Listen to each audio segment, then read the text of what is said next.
मित्रांनो आणि मैत्रिणींनो, राज्यातील महिलांसाठी अतिशय आनंदाची अशी बातमी आलेली आहे।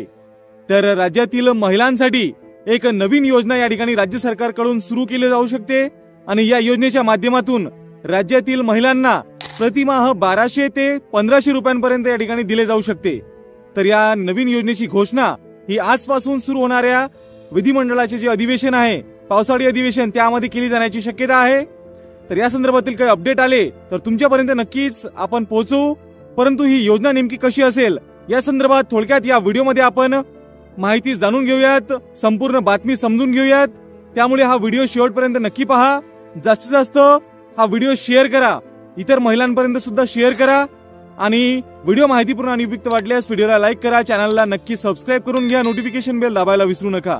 तर चला सुरू करूयात हा अत्यंत महत्त्वाचा व्हिडिओ। मित्रांनो आणि मैत्रिणींनो, लोकसभा निवडणुकीनंतर आता महाराष्ट्रातील राजकीय पक्षांना विधानसभा निवडणुकीचे वेध लागले आहे।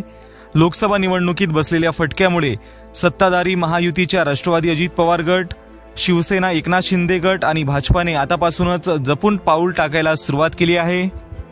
आणि या दरम्यान महिला आणि तरुण मतदारांना आकर्षित करण्यासाठी सत्ताधारी महायुतीकडून मध्य प्रदेशच्या धर्तीवर महाराष्ट्रातही मुख्यमंत्री लाडकी बहीण योजना लागू केली जाण्याची शक्यता व्यक्त केली जाते।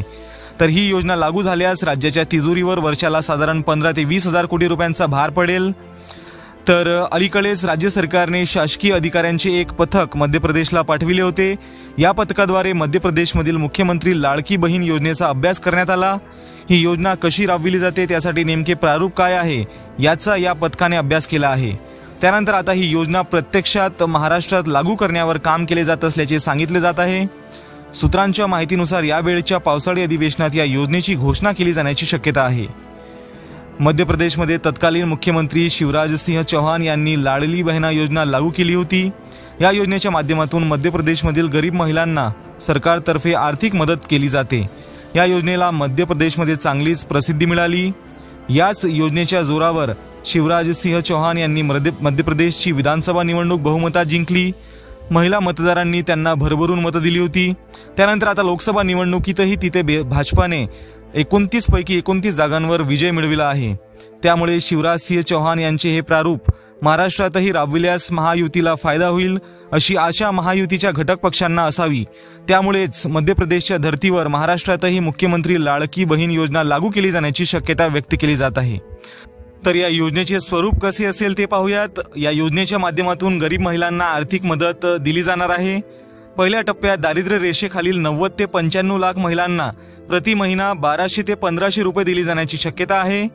दारिद्र्य रेषेखालील 21 ते 60 वर्षीय वयोगटातील महिला, विधवा, परित्यक्त्या, घटस्फोटित महिलांना या योजनेचा लाभ मिळणार आहे। ही रक्कम प्रत्येक महिन्याला लाभार्थींच्या बँक खात्यात जमा केली जाईल। महिलांना आर्थिकदृष्ट्या स्वावलंबी करून त्यांची मदत करणे हा या योजनेचा उद्देश असणार आहे। तर मित्रांनो, अशा प्रकारे मध्य प्रदेशच्या धर्तीवर महाराष्ट्रात सुद्धा महिलांसाठी लाडकी बहीण योजना लागू केली जाऊ शकते आणि महिलांना प्रतिमाह 1200 ते 1500 रुपये या ठिकाणी दिले जाऊ शकतात। तर या योजनेबद्दल तुमचे काय मत आहे कमेंट करून नक्की सांगा। व्हिडिओ माहितीपूर्ण आणि उपयुक्त वाटल्यास व्हिडिओला लाईक करा, चॅनलला सबस्क्राइब करून घ्या, नोटिफिकेशन बेल नक्की दाबा आणि हा व्हिडिओ शेअर करायला विसरू नका। धन्यवाद।